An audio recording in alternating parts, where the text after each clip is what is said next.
Hey guys, and welcome to another episode of Sasquatch Theory.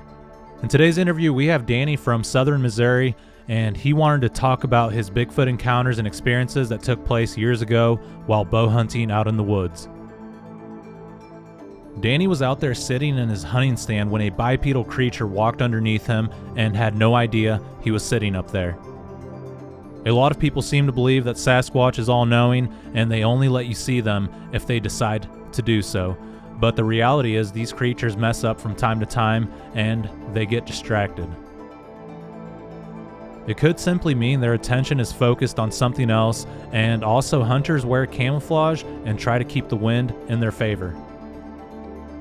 If you enjoy listening to Sasquatch Theory, please like and subscribe. And if you have a Bigfoot encounter that you would like to share with me here on the channel, please contact me sometime at sasquatchtheory@outlook.com. Alright guys, with all that being said, let's dive straight into this next Bigfoot interview from the state of Missouri.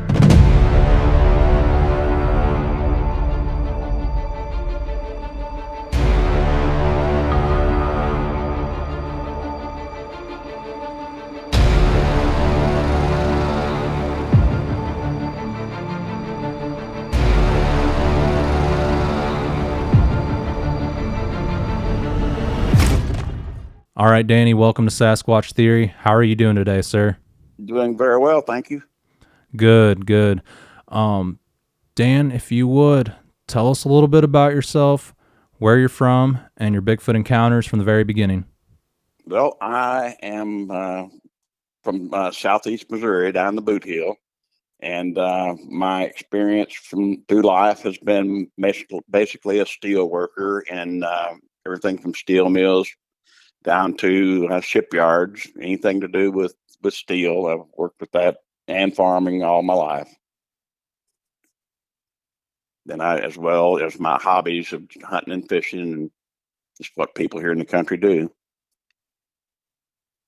Yeah, very good. Dan, what were you doing when you had your first experience or encounter? Can you walk me through that and put me in your shoes and describe everything in detail? Sure. I was archery hunting in an area along the Mississippi River, and this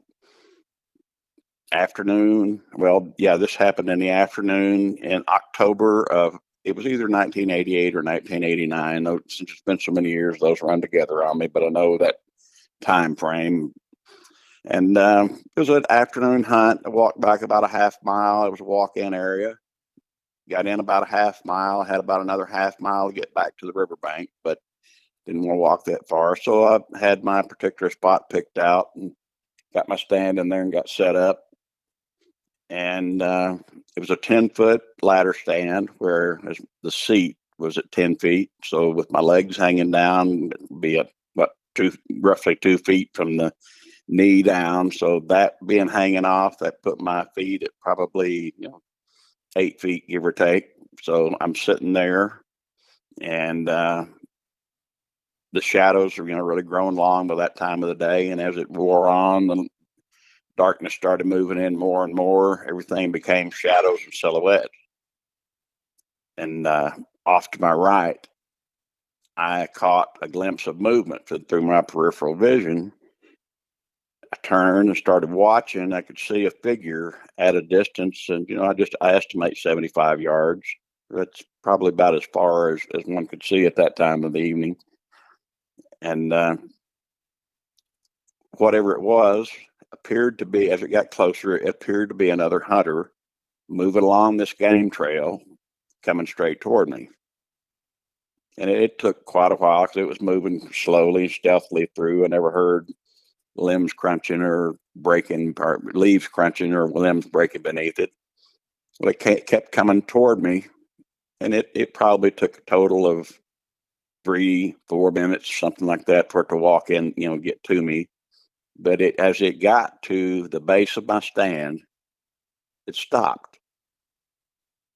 Didn't seem to be nervous or anything. It was just like a still hunter walking up and getting to a point and stopping to start looking around a bit.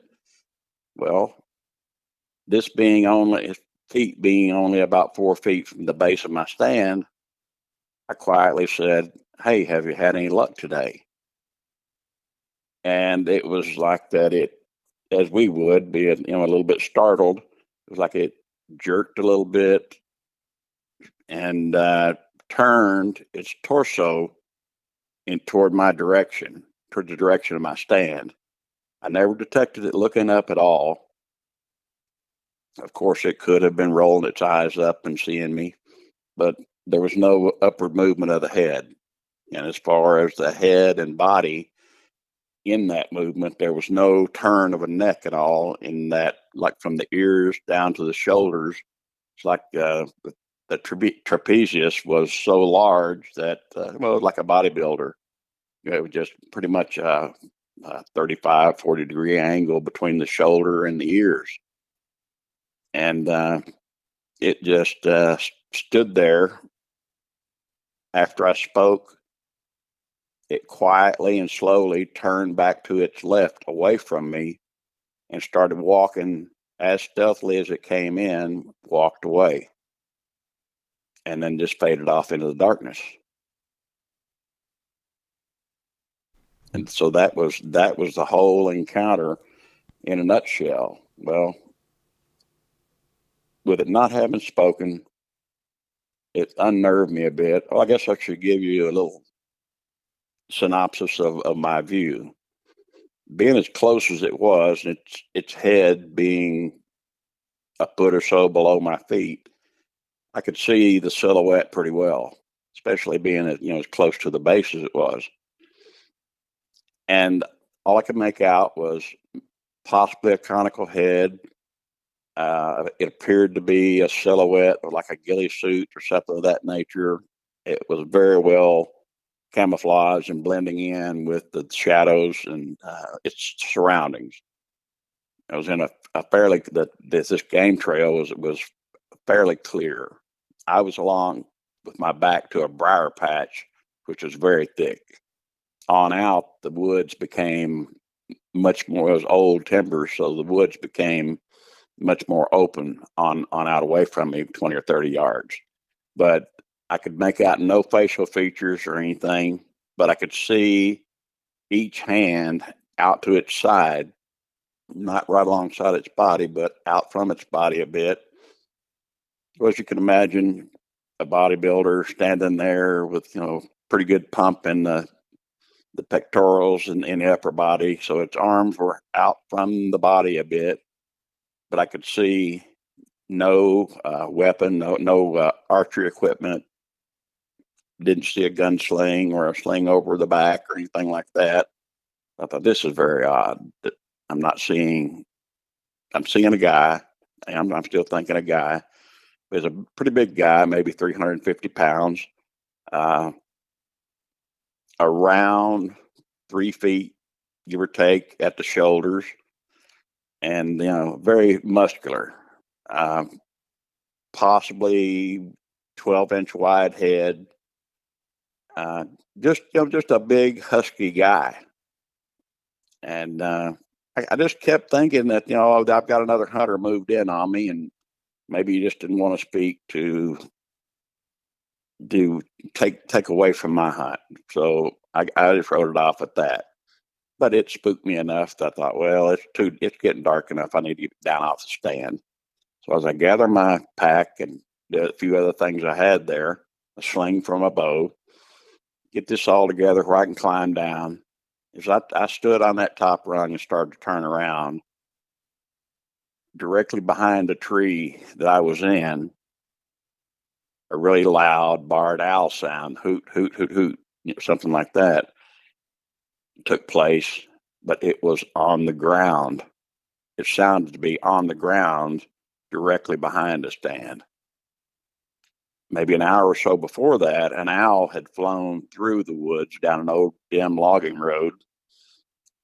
And I thought, well, maybe it was that owl, and maybe it'd seen something, and maybe got a mouse or rabbit or something on the ground, but I never heard anything of an attack or rustling around from that.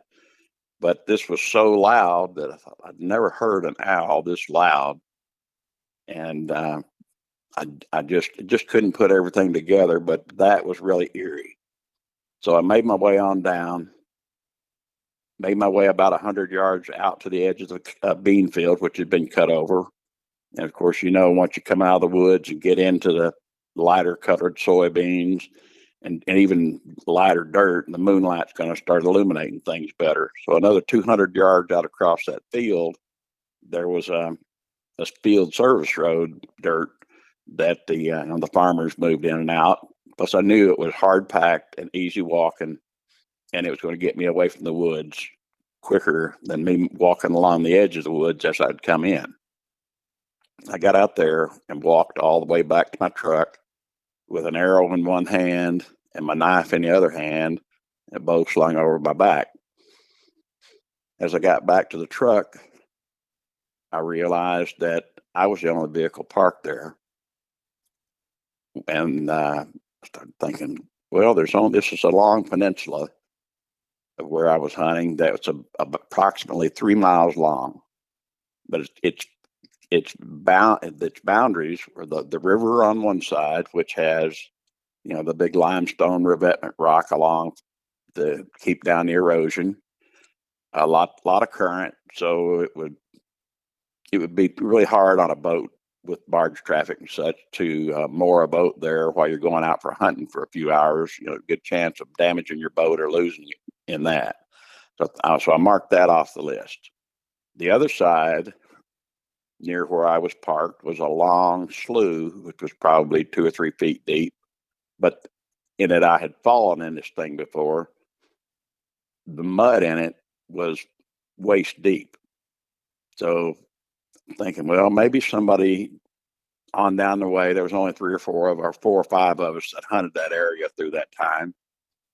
Archery was pretty well new to this area because our deer population was just starting to grow. Well, I drove back. As I'm driving out, I looked where I knew there were beaver dams to cross. I stopped at each of those places and looked around the wood. No other vehicles there. Well, okay, one other thing. There's a boat ramp about 2 miles away, and possibly someone launched there and came in. I drove to the boat ramp. No vehicles there. That really got my wheels turning. I thought, what? Okay, no vehicles. I can't imagine anybody out here being dropped off to go out there and camp in the woods in way back.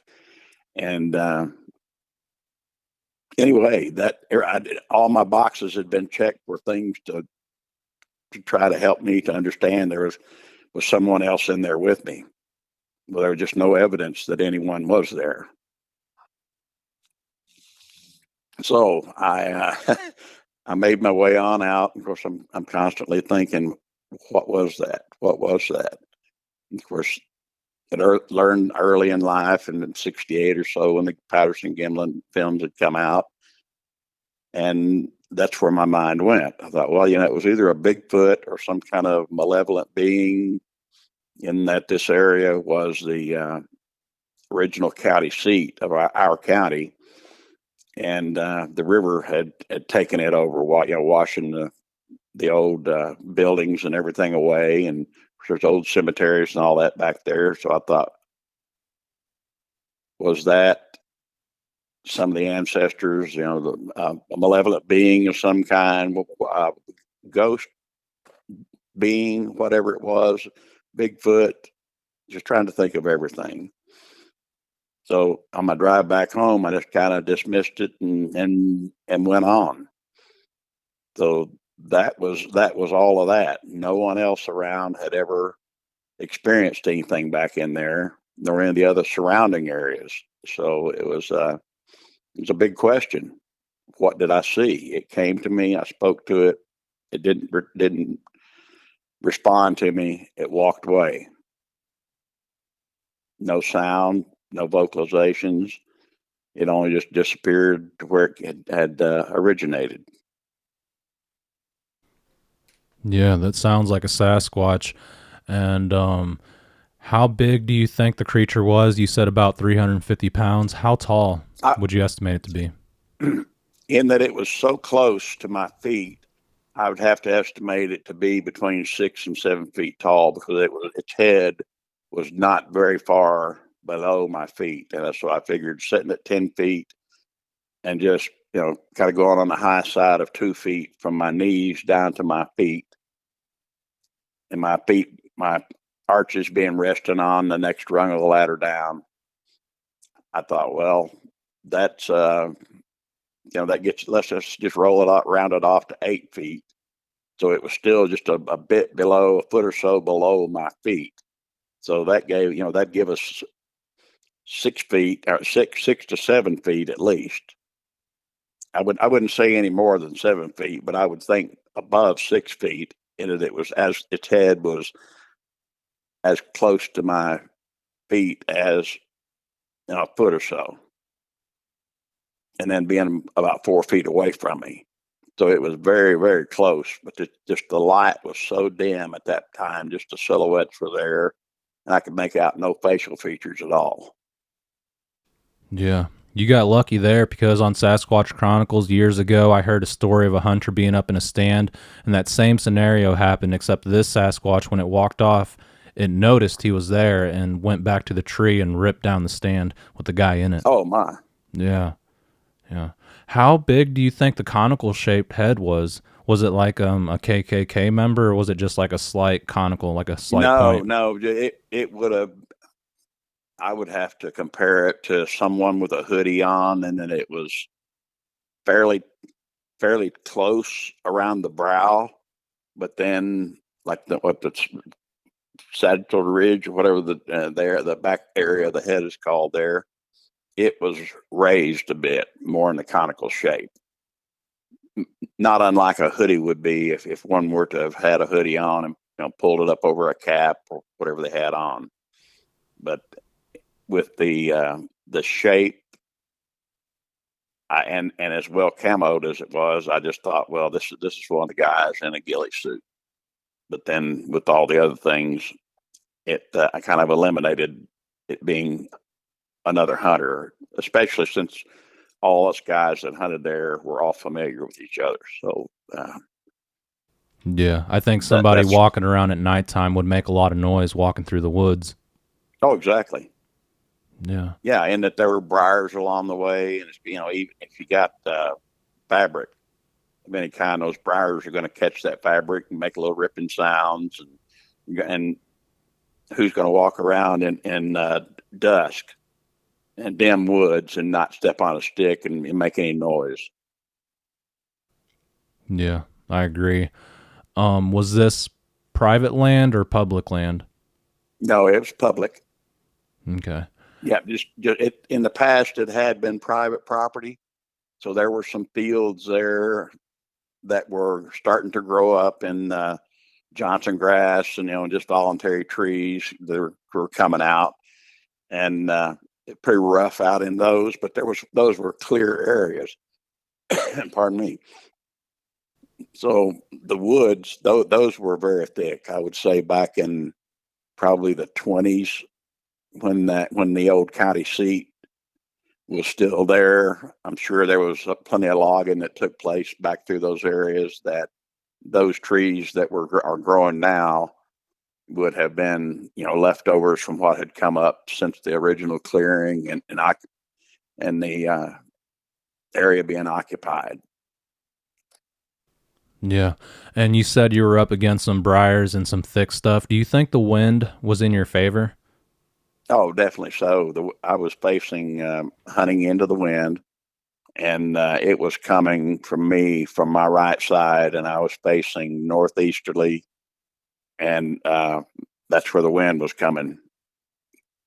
And it just came in, and I don't think it ever winded me. I have to believe, after speaking with others, that it could possibly have been maybe I don't know if less intelligent is the proper terminology to use, but maybe an adolescent that came in and just making its way around, because it didn't seem as big as what the stories that I'd heard would have been. And it definitely wasn't an 8 or 9 footer, because if it had been, it'd have been right there eyeball to eyeball with me nearly. Yeah, I agree. And even though these creatures, beings, they have abilities that we can't understand, they still mess up, and they still have a physical aspect to them. and they do eat food. They use game trails, and they do all these things, but they mess up. I mean, as good as they are, maybe another hunter pushed him out of the area, and he didn't know you were there, which is likely the Right. case. Well, I have to discount that a bit in the fact that there were so few of us hunting, and I found no other vehicles around that would tell me that or lend me to believe that there were any other people around that day. Any Yeah. other day back in there hunting, there'd be 2 or 3 pickups out there in that parking area, and that this was a conservation area. It was gated and walk in only, so you had a nice gravel parking lot to park into, and that's just where we always all the guys that I knew that hunted in there. That's where we would all park.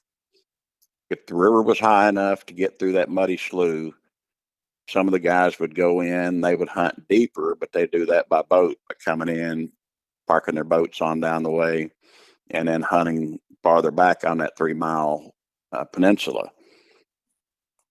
But with that, they typically did not come out as close to the edge of the field on that north end as where I was hunting. So I have to discount the fact that they would have been pushed by another hunter. This guy seemed to be just making his normal rounds and moving along, and like I said, just stopped to do some still hunting, to rest, whatever he was going to do, but he just walked up there and stopped. And it could have been that once he got there, he caught some mental connection to me being there, just trying to locate me. But once I spoke, it was like I'll say it flipped him out, but it wasn't an outrageous type, no aggression, nothing. It was just very calm, startled at first, and then it gave a little bit of a shudder, and then turned its body in my direction, then walked away. Yeah, you got lucky. It seems like the Sasquatch in Missouri are a little kinder than in other areas like East Texas or Alaska. It seems like they just try to avoid humans and go their own way. And I believe also that it seemed to be the time of day. You know how it is in the mornings and the evenings. You have those magical minutes when you go from dark to dawn. The woods change. The breezes you get that cool breeze that starts coming in on you in the morning, because it was a very still day, and that breeze started coming in the mornings. But that afternoon, it was the same thing. The breeze started to die down. The woods started getting really silent and cooler, and just a whisk of cooler air seemed to come over once the sun went down. And I just have to believe that their prime time for movement is the twilight hours. Yeah, especially in the fall time. It seems like all night it's pretty quiet. There's not much wind. And in the morning, it's the same way. But once the sun really starts coming up, those thermals change and the wind starts to pick up throughout the day. And Right. yeah, it just sounds like he didn't know you were there. You said the head was probably around 12 inches wide. Yes, I'd say from temple to temple around 12 inches wide, and I would just guess our heads maybe, a guy with a 10 inch head that's probably going to be a fairly good sized head, and this was just a little larger than that. The only thing that was, I might say, would be unproportional was just the fact of the shoulders seeming so big. As far as the rest of the body, yeah, it was its legs of what I could make out, and the arms. They like I said, it was like more of a bodybuilder look to it. Really ripped, and not no bulging abdominal area, anything like that I could tell. Yeah, that's interesting. Perhaps it was going out for a hunt during the night, and if he was roaming around, I would have to believe that there were others around him too. Do you think that was him owl hooting towards the ground? I tend to believe that may have been another that was trying to draw my attention from the one walking away from me. That's where, with discussions with others, had really opened me up to that. I'd really never thought about that too much. Yeah, But that's an excellent I theory. now can understand that if it was one on the ground behind me and let that hoot out as loud as it was, that it was just trying to get my attention to look back there and get my mind and eyes off what was walking away from me. Mm-hmm. Yeah, that's an excellent theory, and there possibly was another one trying to draw your attention away.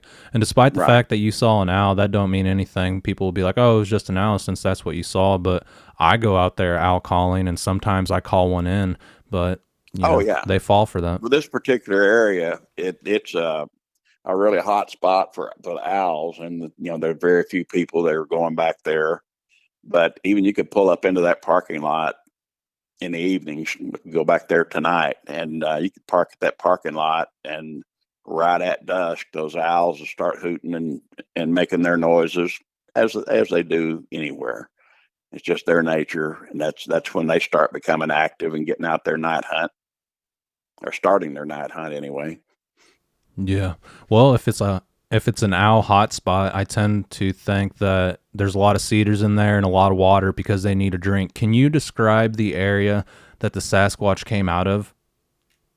Yeah, it was just it was just the same as what I was sitting on. Where I was sitting was a ridge of topsoil and sand that the river had built up there. A ridge of about, I guess the rise from the rest of the floor of the forest was just flat. And this particular area, there was a ridge that was probably 300 yards long, very gradual slope on all sides of it, on each end and in the sides, and 75 yards wide. But on top of that, I suppose because of it being high and staying out of water more than the rest, the briar patch there was just extremely thick. Okay. Yeah, I know what you're talking about. Typically in The river tree bottoms, it's a bunch of thin tree, yeah. trees and like it's real thick. Is that correct? Yes, very thick in those higher areas.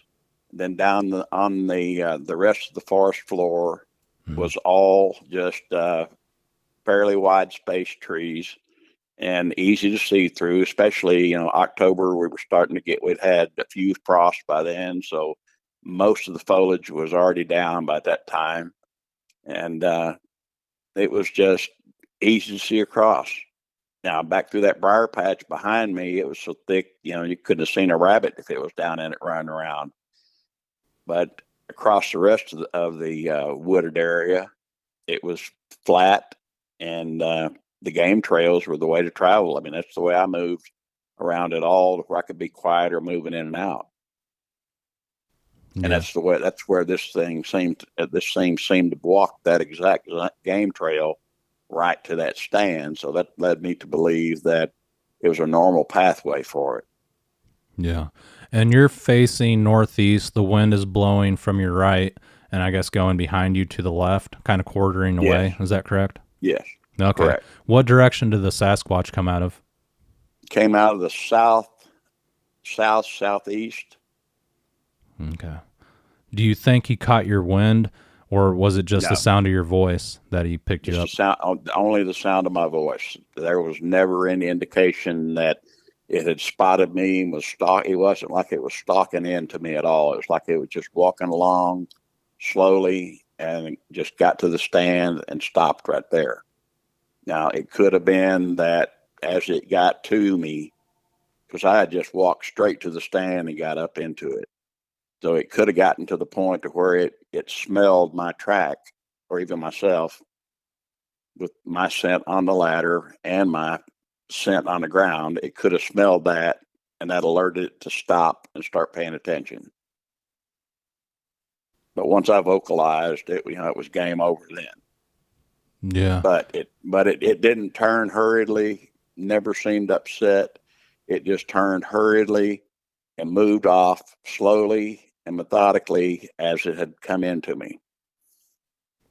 Did you notice anything follow you out back to the parking lot? Well, I had a heavy feeling all the way out till I got within 100 yards of the truck. When I got out where I could see the gate across the culvert that went across this slough, once I got there and could see the truck, I felt that that heavy burden of fear started diminishing from me a lot. But while I was out there, I could just barely see the truck well, as dark as it was by then. I had a really heavy feeling that somebody's on my back, somebody's here. But by then, again, I'm 100 yards away from the stand to get out to the edge of the woods, and then 200 yards across the field onto that road.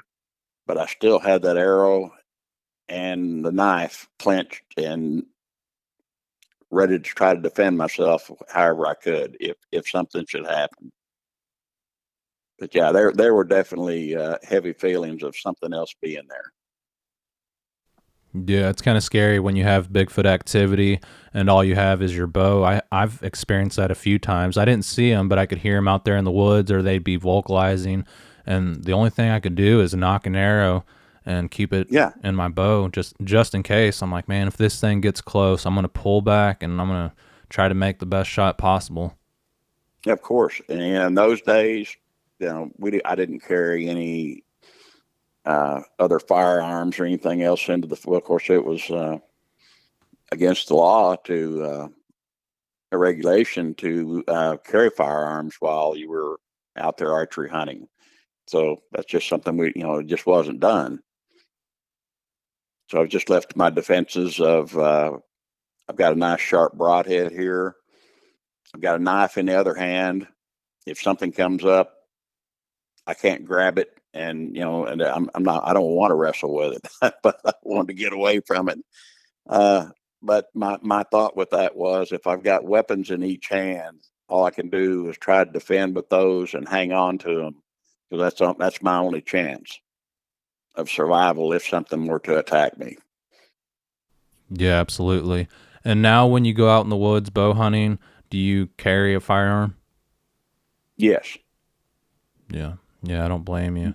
And but I don't do I do that as much for personal protection from other human beings than I do the game. I worry more about someone that I might not know that might have other thoughts in their mind more so than the game.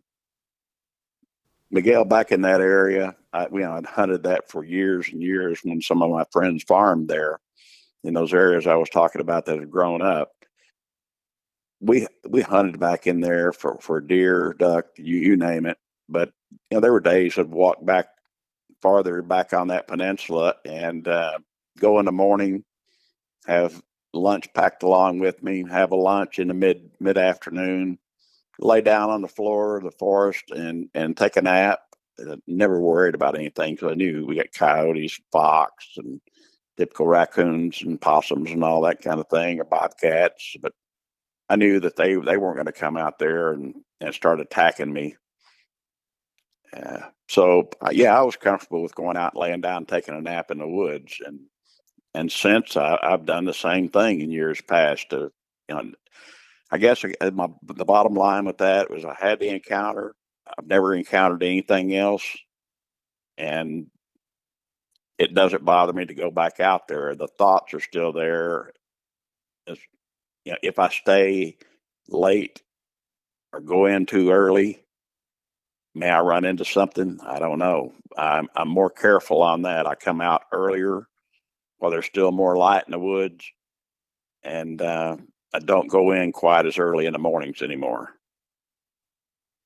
Yeah, it's the same for me, and I was just getting ready to ask you that question. It seems like it's affected my hunting as far as going in early and staying out late, and sometimes if I just get a bad feeling, I just don't even go out, and I hate that. Right. But it's affected the woods for me. It didn't do that in the beginning, but the more experiences I had after my encounters, I was like, you know what, I got a bad feeling. And now I just think I got a bad feeling just because I know they're out there, not because, Right. Something may be in that particular woods that I'm going into. But I guess you just never know if you're going to run into them again.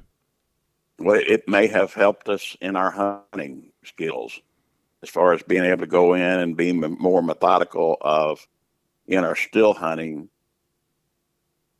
We now are aware that there may be something else out there, or there is something else out there, and we're scanning, looking, and trying to find other things other than a rack or a body, deer or whatever we may be hunting at the time. When I've gone out before, if I was squirrel hunting and I saw a deer in the distance, I didn't dwell on that deer. I'm not there to hunt deer. I'm out here squirrel hunting. So I focused in the trees. I was looking for whatever the game was going to be for that time. Yeah. And I guess the Sasquatch has walked past your stand probably before, but this time there was somebody sitting in there. Yeah. Oh, of course. How many times do we sit in a stand or around a campfire and hear maybe a tree fall or a limb break or rustling in the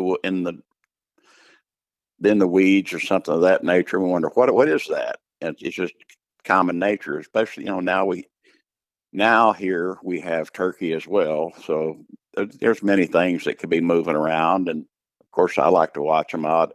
Back in those days, I'd always carried a little 110 Instamatic camera in my pocket. And of course, that evening, I don't think I could have taken a picture if I'd had the opportunity, even the presence of mind to try it. But I've taken pictures of raccoons that's walked under my stand and stopped on a log over water and washed themselves and all that. I got some pretty good shots of that. I sat on the ground another time, bow hunting, just sitting on a 5-gallon bucket between two trees, and a bobcat came out walking close to me. It stopped on the other side of the tree, which was in front of me, maybe 5 yards away, and just sat out there and cleaned herself. And I mean, she was up close and personal enough that I could tell, it was a female. And anyway, it sat out there and cleaned itself, and I'd peek around each side of that tree, and it finally caught a glimpse of me at one time when I looked out, and it alerted at that point as far as its ears standing up. But then as it became more uneasy and not seeing me, but knowing that it'd seen something, it got up and walked away from me opposite of where it had come from. Yeah. Do you still go hunting in that conservation area today? Yeah, well, these days, in the last 15 years, I've had back and leg issues, so that's really slowed me down a lot. I can't get back nearly as deeply as what I could, but I live within a half mile of the levee, and behind the levee from our place, we have about an 80-acre farm back there. I hunt the perimeter of that, which is pretty easy walking in and out. So when I go, I typically go right here close to home. And that area where I was, as the crow flies, is probably 5 miles away, and roughly 8 miles around the roads to get there. Yeah. Is this close to the Understanding Bigfoot research area? I don't know if you know where that's at. Oh, no, we're I'd say 90. I'm 90 miles south of there. Oh, okay. But yeah, I hear there's a lot of activity on that river, east and west of it, going all up and down Missouri. So it doesn't surprise me that you ran into that creature. Yeah, if you wanted to Google map this to see the area where I was hunting, it's called Gayoso Bend. Okay. Gayoso was the name of the original county seat here, so it was just named after that little town. Yeah, I've never heard of it before, and that's pretty far away from where I live. But I imagine there's been other hunters or people that have had activity out there. Have you ever heard of anybody else having an encounter in that area? Well, yes, I had a friend who was an avid coon hunter, and he would take his dog in his truck, park behind the levee, and start out all for an all night hunt, however long he wanted to stay.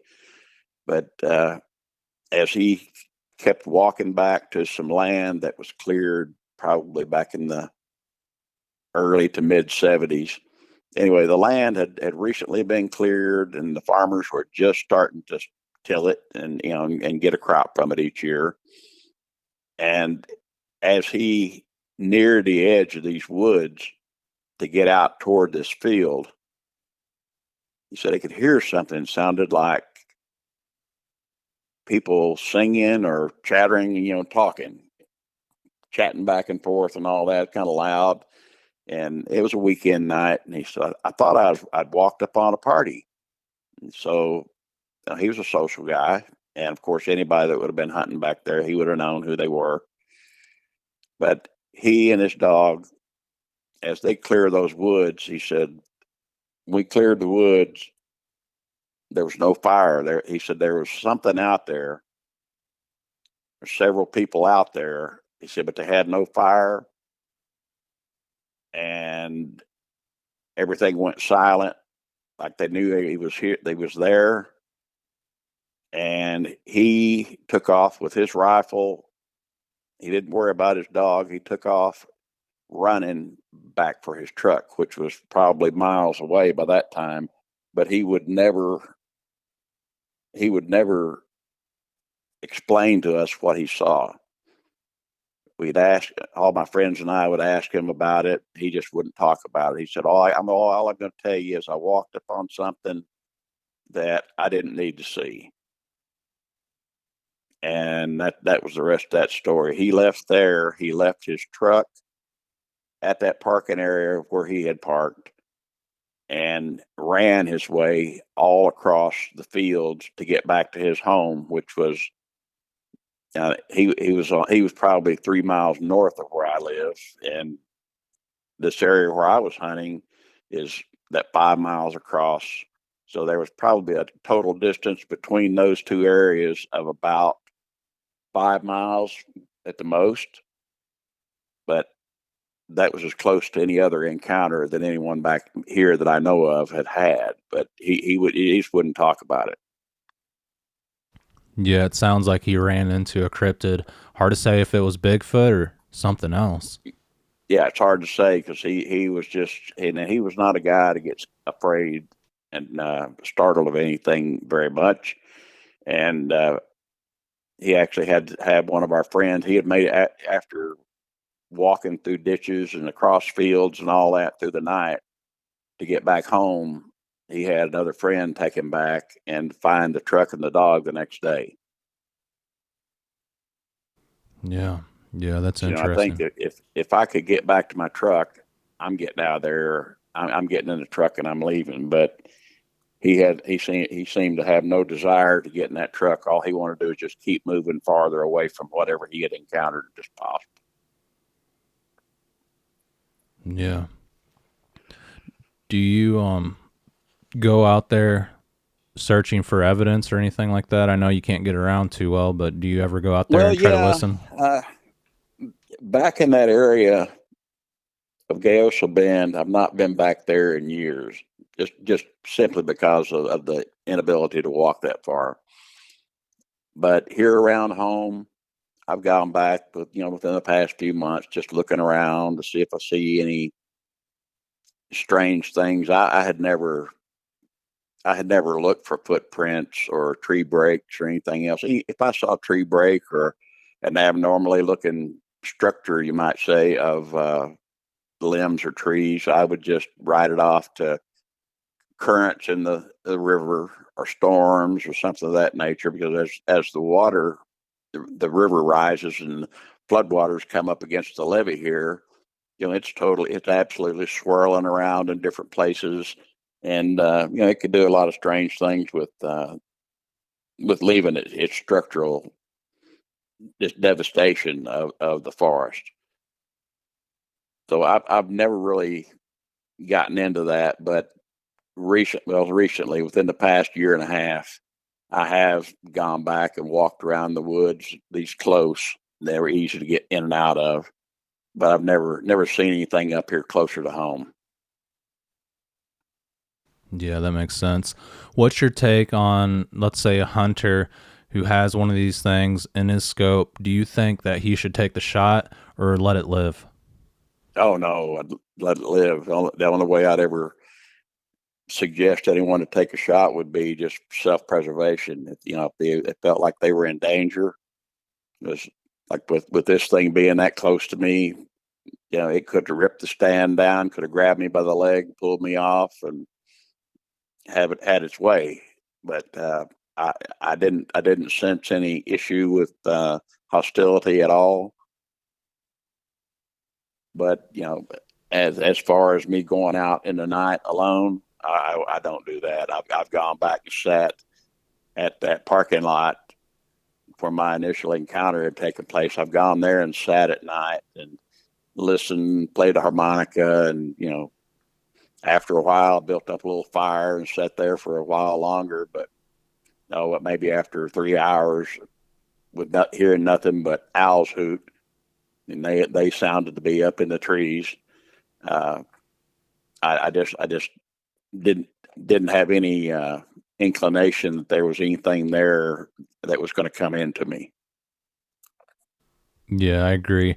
I think it would bring trouble on whoever shot one of these things, and it'd be with the Sasquatch or with the law. And I think even if they got photos and videos of them standing next to it, let's say it even made the news, I feel like it would just be like another Roswell incident where they'd be like, haha, this was a fake, it wasn't real, and no one would really believe it. Even if they did have the proof, somehow they would cover it up.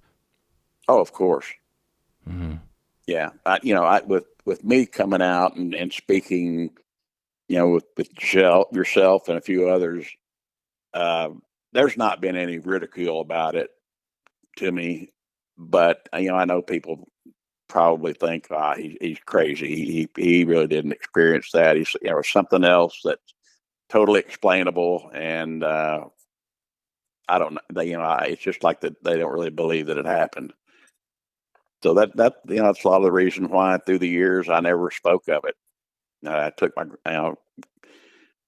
my grandchildren back into the woods when they were young and taught them how to hunt and fish and look for tracks of turkey and deer and tracking and all that kind of thing. And I'd never mentioned it because I didn't want to set a tone with them that there's something out here that may be a problem to you. I just tried to teach them about the woods and to enjoy the outdoors as much as they possibly could. And we traveled all that area. This was back in before things were gated, where most everything was walk-in or posted. So we had pretty much run of the riverbank for, I guess there's roughly 50,000 acres back there total. And I just had run of a lot of riverbank and wooded areas, and just never had any problems throughout my life. But I didn't want to have any of the family, or especially the children, going back there, and didn't want them to be afraid of things, but I wanted them to know direction, how to navigate through the woods, know what the signs were of things that we knew about. And I just never brought it up to anyone. Yeah, and I think like once a Sasquatch gets caught like that, he never does it again. Like it teaches that Squatch how to avoid that particular situation. And it's not something they're going to be doing all the time, is running into hunters. Once that happens, they learn really quick. I agree. Yeah. So you never had anything else happen in your life? That was the only thing?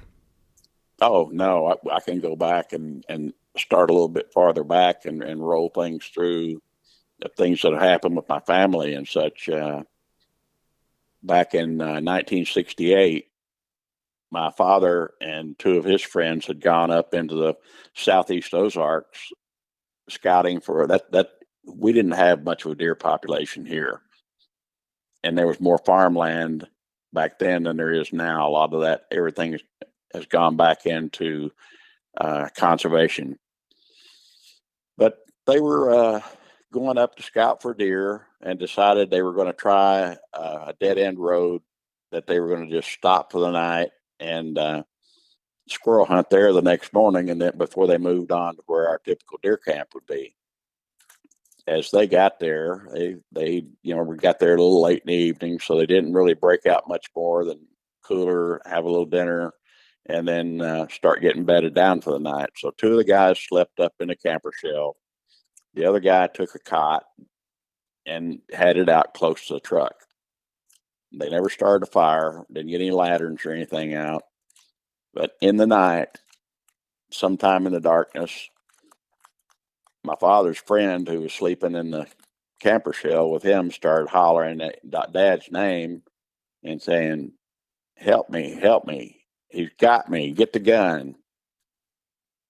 So, everybody's comes out of a dead sleep to that. So Dad started hollering back to him. He said, I've got the gun, I've got the gun. And in the meantime, he kicks out of his sleeping bag and starts reaching. And he said he grabbed something or someone by the shoulders, trying to get it pulled off of his friend. And he said under his hands, there's nothing but hair. He said it was not a hairy man, not human hair as we see. A lot of people have a lot of body hair. He said this was longer hair, but he said I don't feel like it didn't feel like what a bear might possibly be, but it was hairy. So he has this thing by the shoulders, and the fight goes from his friend over onto him. He starts kicking and punching, do whatever he can do, trying to defend himself and, get the assailant out. And finally got his feet up far enough that as he was kicking, that he got it feet on the chest and pushed it out of the back of the truck. And they heard it land with a thud on the ground, but then never heard it run away. So all this time they're thinking, well, the friend in the cot was playing a prank on them. Well, after everything calmed down, the friend who was being attacked to begin with, he had gotten out, climbed up on top of the camper shell to safety. The other friend, once he heard something going on, or this wrestling going on, and the screaming and hollering from inside the camper shell, he said the only thing he knew to do was to roll over onto the ground in a prone position, stay as low as he could, because he didn't want to he feared being shot. So he said, I just stayed down and stayed quiet, and he never heard anything more than the fighting going on inside.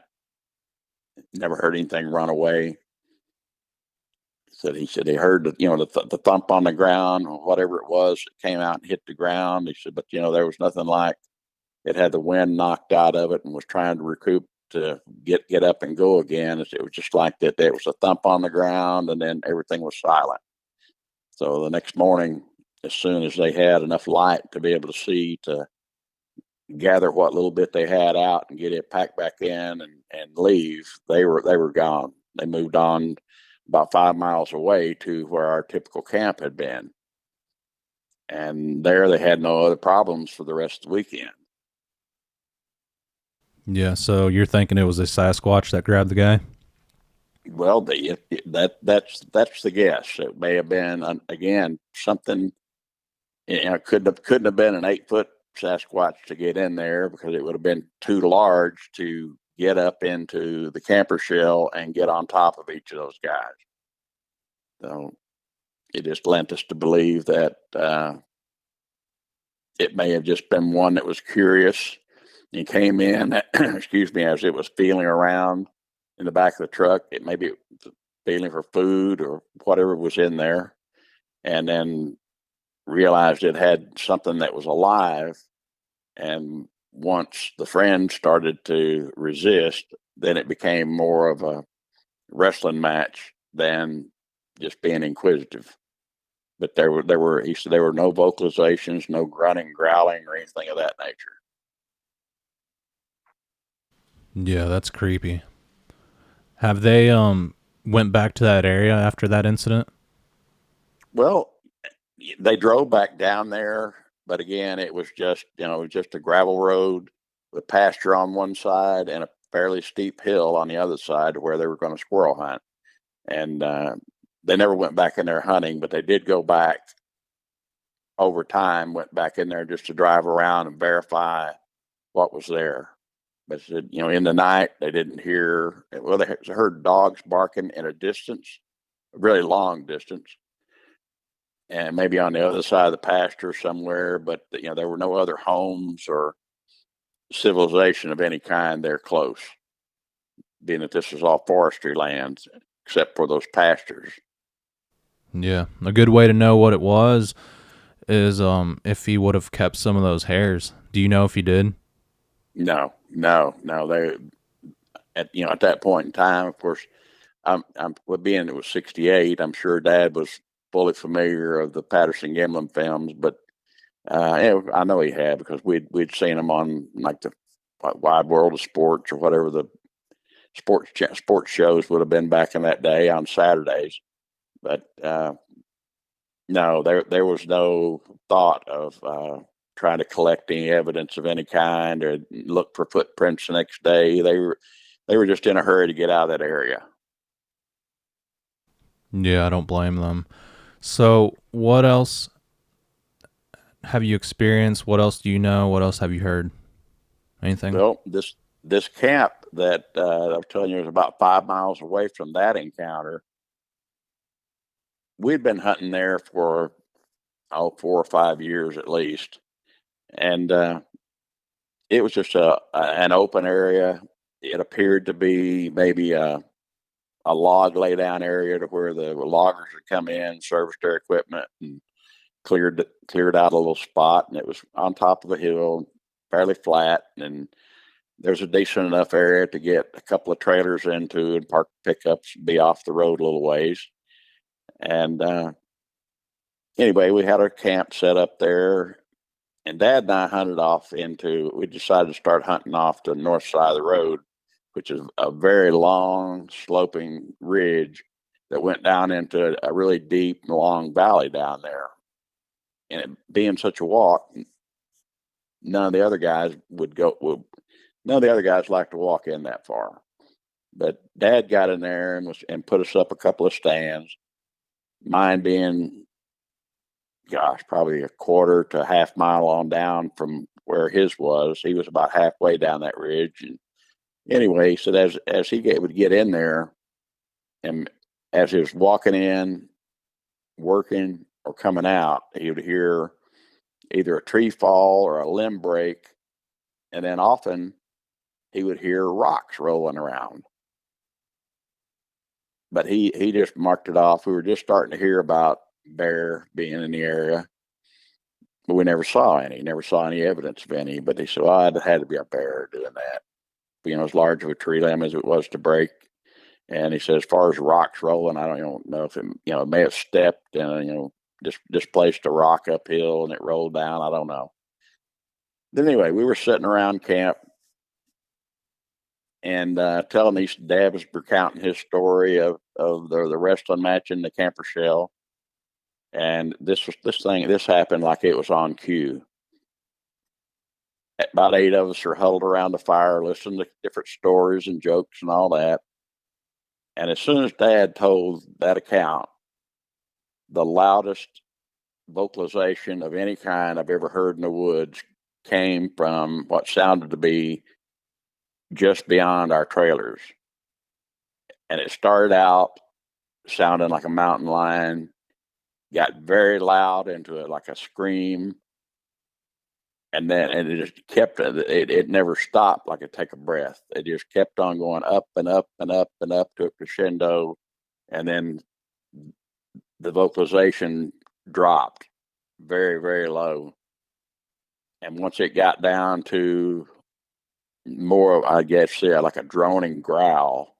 This was not a growl like a dog or bear or anything like that we had ever heard would have been.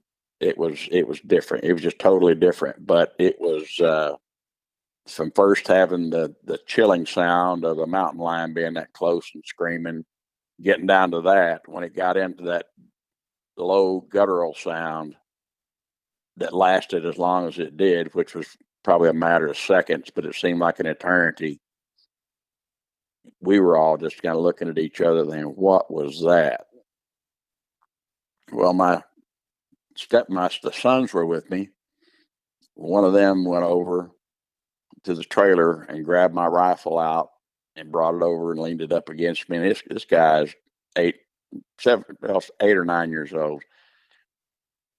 He walks over with that rifle and leans it up against me. He said, "Here, I think we may need this," because we're sitting around the fire and everyone's firearms are all unloaded in the trailers. And we're just sitting out there having a good time, having a cup of coffee, and enjoying the evening, telling these stories.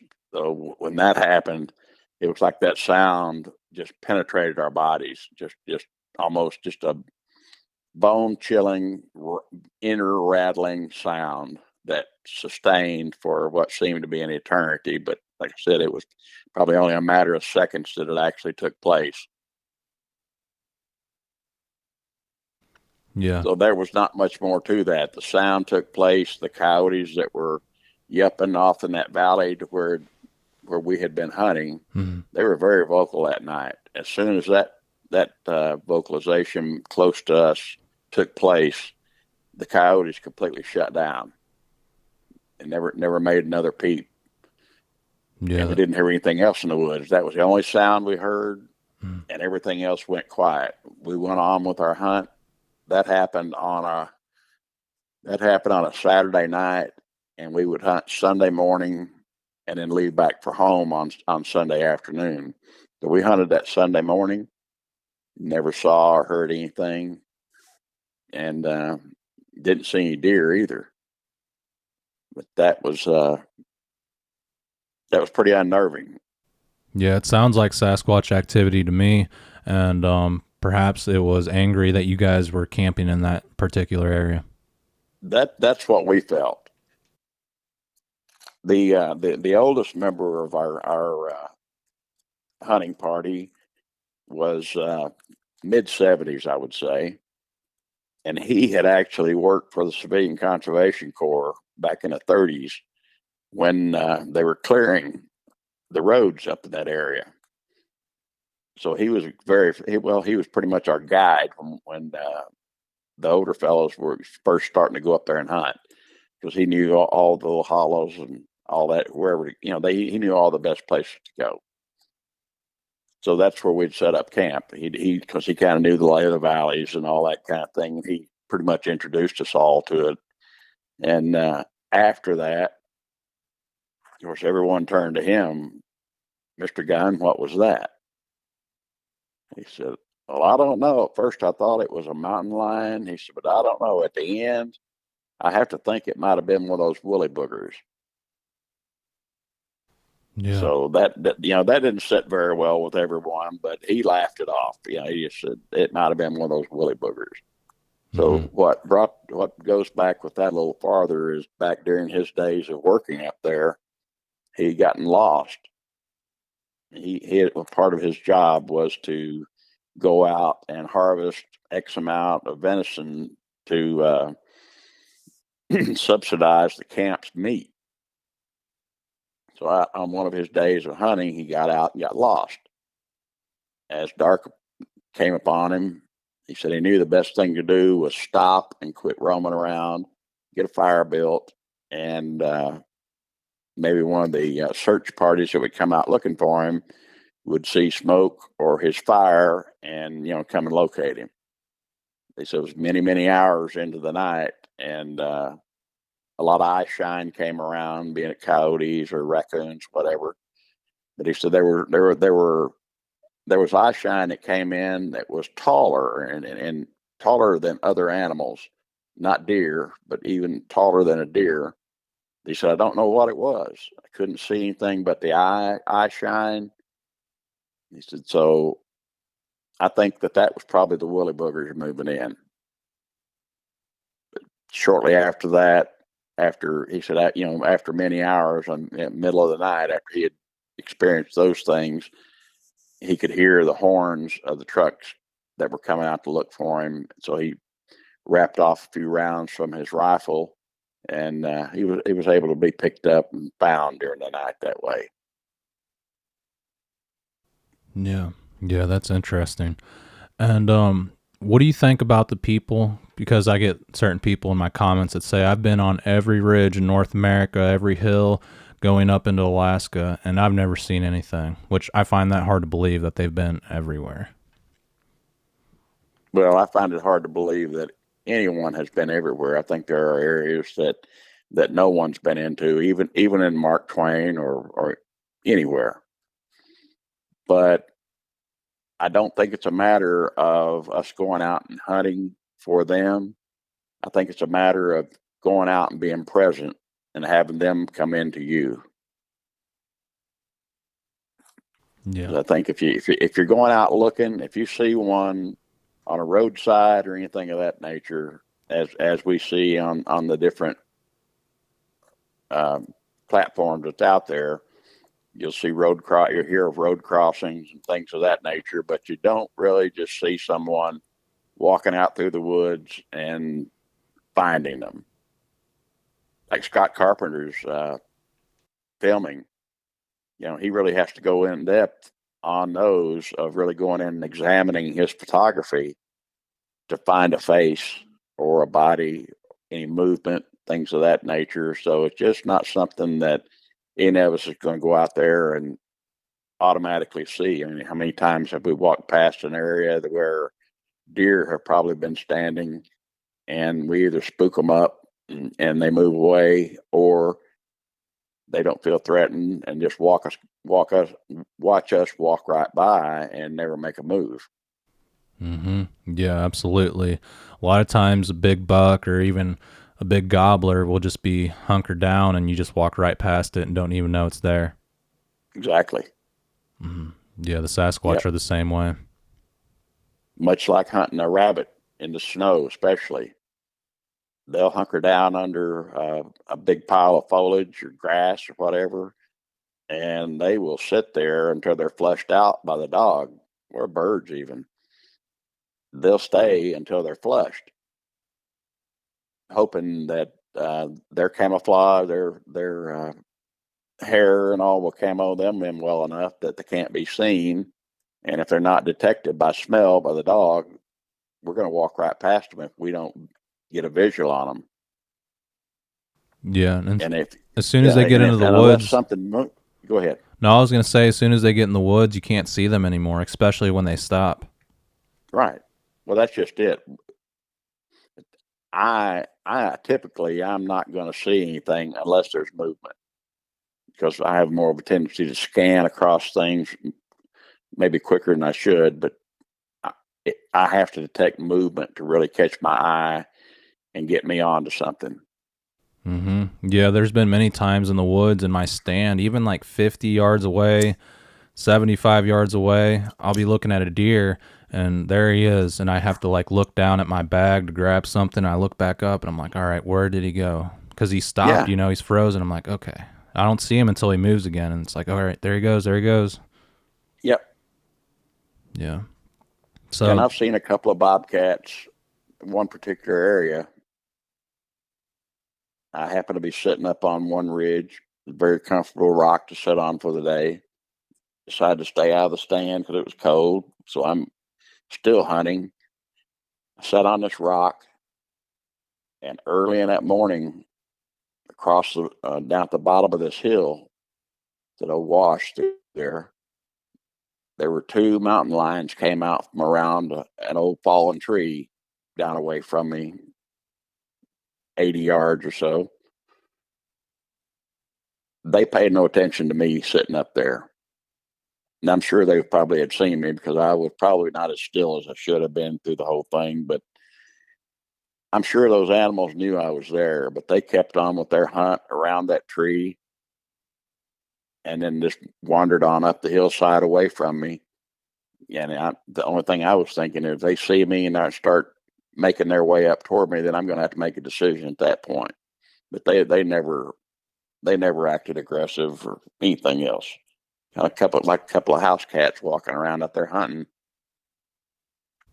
Yeah, that's a good point. And even like in St. Louis County, there's mountain lions out there, and the average person would say, how would there be mountain lions out here? There's so many people. People would see them, but the truth is they're out there, and they avoid people, and that's how they survive. Oh yeah, yeah. Well, like even the coyotes. I mean, well, whether it's here or out west, how often do we hear of the mountain lions or coyotes or what have you coming into towns, and people worrying of their small animals and children being out in the yards alone. They're very protective because they know that the animals are there and they're coming into urban areas where there's food. Mm-hmm. Yeah. And many times shelter, abandoned homes or underpinnings popped loose from a trailer or something of that nature. They'll use those areas for bedding,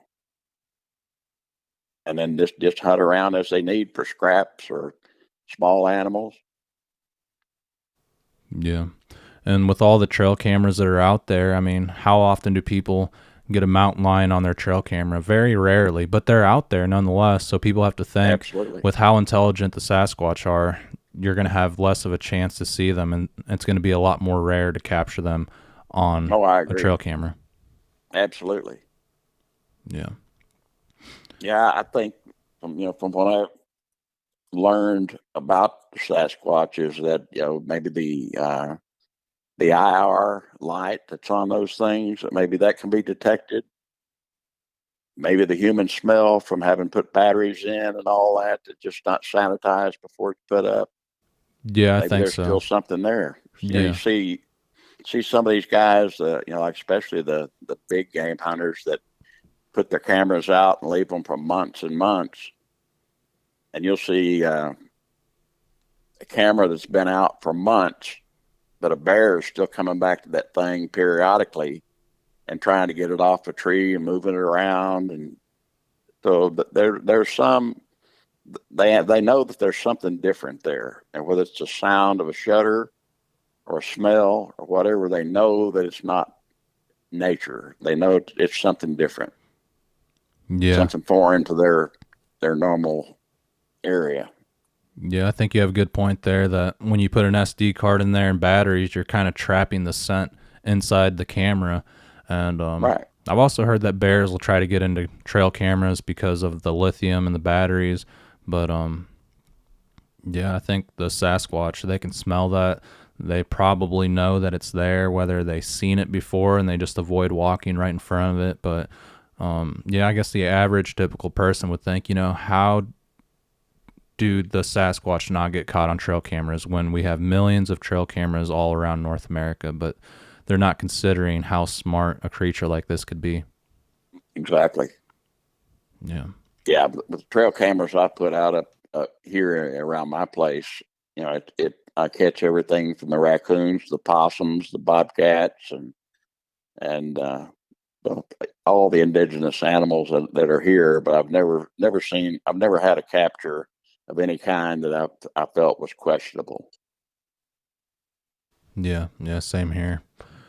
Dan, do you have anything else that you'd like to share on the channel? Any other experiences? No, sir. I just thank you for having me on, and I'm glad to share what I have. And those are the key points. There's always things that have happened through time of noises and this and that are unexplainable, but I still feel like that with the things that I've shared with you, they're all still unexplainable. Yeah. I've had folks ask, was it a Bigfoot? Was it a Bigfoot that got in that camper shell? Was it a Bigfoot that I saw?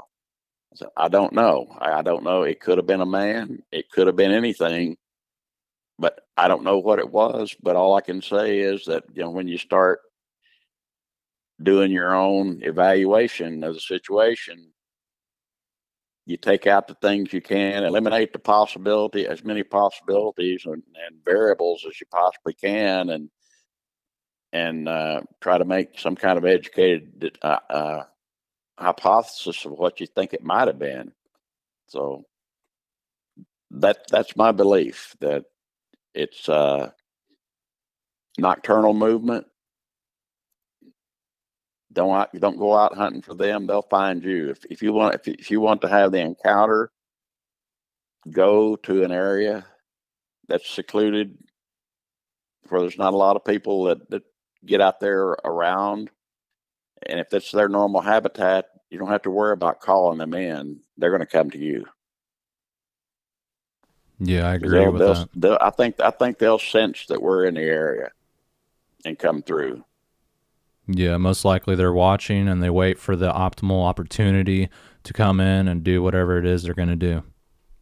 And with my initial discussion today, the one that walked up on me, it could have been that there was a group coming through the woods, and this one just happened to be in the area and trajectory to come past me. Whereas if that was one that sounded off behind me as an owl, they could have been hunting through that area and just got to me, and Junior or whoever it was out there in front of me. He just got in, he was in the wrong lane and just happened to cross me. Yeah, I think so.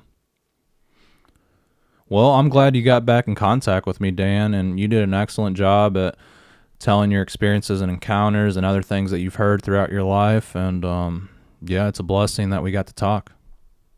Well, that's why I believe that your channel is big Sasquatch theory, and the other guys are understanding and in search of, and different things such as that. So that's what we're doing. We're on a quest to determine what's out there and what the possibilities are, and then you just kind of got up and put that all in that middle space and try to keep putting the puzzle pieces together.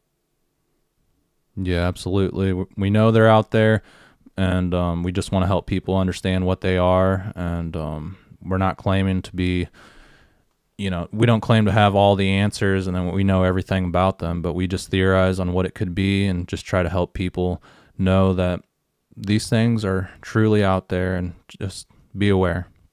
Yeah, agreed. Okay. Well, I'll let you get on with your day, and yeah, like I said, it was a pleasure speaking with you, and I appreciate you for spending the time to share your experiences and encounters with everyone. And I know a lot of people are going to find what you had to share to be very helpful and truthful. Well, thank you very much. I've really enjoyed it, and best of luck to you for the future. And if you ever need anything, got any questions, just feel free to give me a ring. Yeah, absolutely, and same with you. All right. Take care then, Miguel, and thank you so much. Yep, you take care, and I'll talk to you in the future. Okay, great. Thanks. Bye. Bye.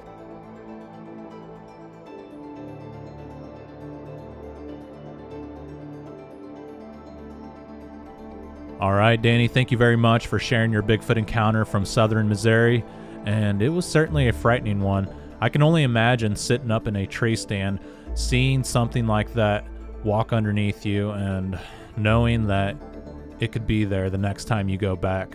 That's a frightening situation, just because you never know what's going to happen. It could possibly rip you out of that stand, and you never know, there could possibly be more Bigfoot in the area, and they're just waiting for you to climb down from that stand and walk back in the dark so they can snatch you up. But nonetheless, I'm glad you made it out okay, and it sounds like the creature was just confused and didn't know you were up there. Possibly its attention was focused elsewhere.